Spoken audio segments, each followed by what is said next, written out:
तिजोरी की चाबी ढूंढ रहा था बड़ा जेठ। बंद कमरे में बेबस विधवा व छोटी बहू को अकेले पाकर जब उसने अलमारी खोली तो अंदर का खौफनाक सच देखकर उसके पैरों तले जमीन खिसक गई।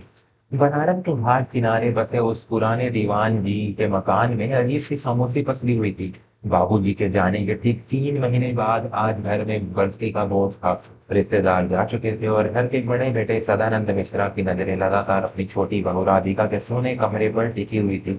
सदानंद का छोटा भाई रामानंद 6 महीने पहले एक सड़क हादसे में इस दुनिया को छोड़ गया था। तब से राधिका अकेले उस अंधेरे कमरे में अपनी जिंदगी काट रही थी। सब सोचते थे कि राधिका सदमे में है, लेकिन सच कुछ और ही था। सदानंद को उस वक्त दुख से ज्यादा चिंता बाबूजी की उस पुश्तैनी तिजोरी की थी, जिसमें बनारस की 3 कीमती जमीनों के कागजात और माँ के जमाने के सोने के गहने रखे थे। बाबूजी ने मरते वक्त तिजोरी की पीतल वाली चाबी किसे दी, यह राज कोई नहीं जानता था।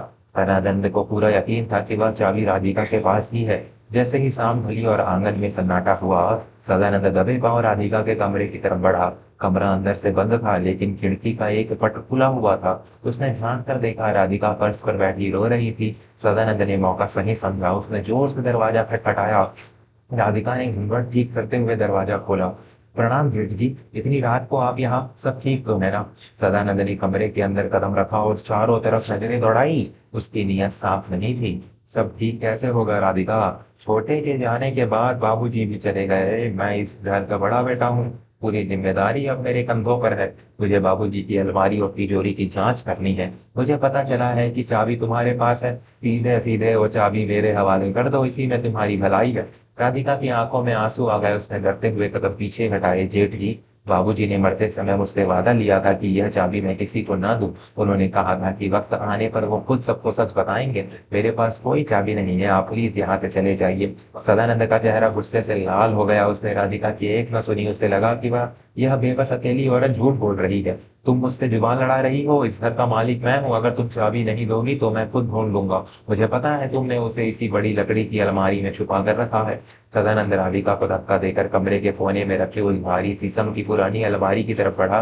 राधिका ने उसे रोकने की कोशिश की, वह रोने लगी, गिड़गिड़ाने लगी। नहीं जी जी, खुदा के लिए उस अलमारी को मत छुए, उसमें कुछ नहीं है। आप अनर्थ कर रहे हैं, बाबूजी की आत्मा को दुख पहुंचेगा, रुक जाइए। लेकिन सदानंद ने खुद सिर पर तो लालच का भूत सवार था। उसने राधिका की चीख पुकार को अनसुना कर दिया। उसने अलमारी का भारी हैंडल पकड़ा और पूरी ताकत से उसे अपनी तरफ खींचा। पुराना ताला एक झटके में टूट गया और अलमारी के दोनों पट खुल गए। जैसे ही अलमारी खुली, सदानंद के हाथ पैर कांपने लगे, उसके गले में आवाज तक नहीं निकली।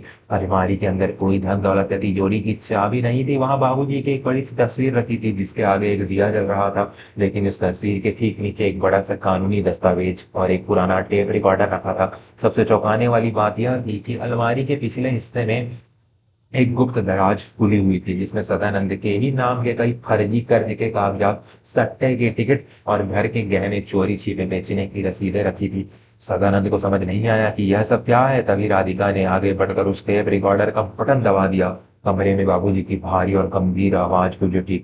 सदानंद, मुझे पता था कि मेरे जाने के बाद तुम तिजोरी की चाबी के लिए मेरी छोटी बहू राधिका को प्रताड़ित करोगे, इसलिए मैंने यह संदेश रिकॉर्ड किया है। तुम सोचते थे कि तुम्हारी चोरियों और सट्टे की लत के बारे में मुझे कुछ नहीं पता। तुमने अपने छोटे भाई रामानंद की मौत के बाद उसके बीमे के पैसे भी हड़प लिए। राधिका बेबस नहीं, उसके पास मेरा आशीर्वाद और तुम्हारा पूरा काला चिट्ठा है। रिकॉर्डिंग में बाबूजी की आवाज आगे बढ़ी, जिसने सदानंद की रीढ़ में सिहरन पैदा कर दी। तिजोरी की चाबी मैंने अपनी मौत से पहले ही बैंक के लॉकर में जमा करवा दी थी, और उसकी वसीयत के अनुसार इस घर और जमीन का बड़ा हिस्सा राधिका और रामानंद के आने वाले बच्चे के नाम रहेगा। हाँ सदानंद, राधिका माँ बनने वाली है। अगर तुमने उसे या उसके बच्चे को नुकसान पहुंचाने की कोशिश की तो अलमारी में रखे ये सारे सबूत सीधे पुलिस स्टेशन पहुंच जाएंगे। शहर के कोतवाल को मैंने पहले ही सब बता दिया है। वॉइस रिकॉर्डिंग बंद हो गई। कमरे में फिर से वही भयानक सन्नाटा छा गया। सदानंद के चेहरे का रंग उड़ चुका था। वह जो चाबी ढूंढने आया था, और वहां तो उसकी खुद की बर्बादी का सामान रखा था। जिस छोटी बहू को वह बेबस और लाचार समझकर दबाना चाहता था, वह तो इस घर की असली मालकिन और बाबूजी के विश्वास की ढाल बनकर खड़ी थी। राधिका ने अपनी आंखों के आंसू पोंछे। अब उसके चेहरे पर डर नहीं, बल्कि एक माँ और एक स्वाभिमानी बहू का दृढ़ संकल्प था।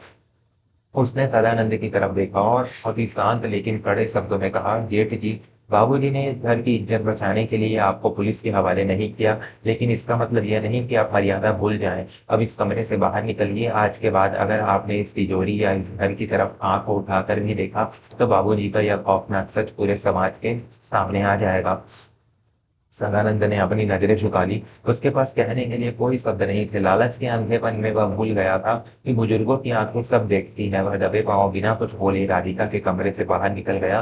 राधिका ने अलमारी के पट बंद किए, बाबूजी की तस्वीर के सामने हाथ जोड़े और अपने आंचल से अपनी पेट को छुपाते हुए एक गहरी सांस ली। उसने साबित कर दिया था कि एक औरत तब तक ही बेबस होती है जब तक वह अपने हक के लिए खड़ी नहीं होती।